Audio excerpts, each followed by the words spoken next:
একটি আয়তক্ষেত্রের কর্ণের দৈর্ঘ্য √14 সেমি ও তার ক্ষেত্রফল 20 সেমি হলে পরিসীমা কত? আমরা ধরছি যে দৈর্ঘ্যটা হচ্ছে a, প্রস্থটা হচ্ছে b, তাহলে পরিসীমা হবে 2 × a + b এবং এটাই আমাদের নির্ণয় করতে হবে।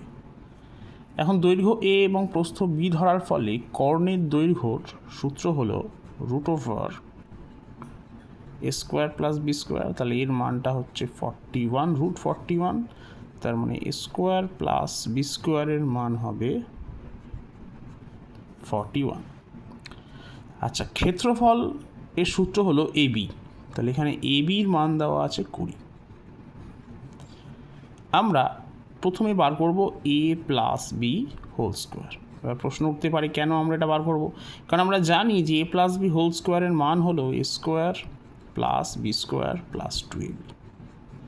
এখন a² + b² এর মান আমার দেওয়া আছে 41, ab এর মান 20 বলে 2abটা হবে 40।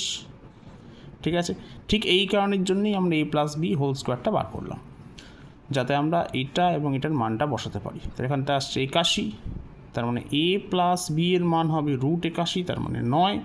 তাহলে 2 × a + b, যা কিনা আমাদের বার করতে বলা হয়েছে, তাহলে তার মানটা হবে 18। তাহলে সঠিক উত্তর হবে অপশান এ, 18।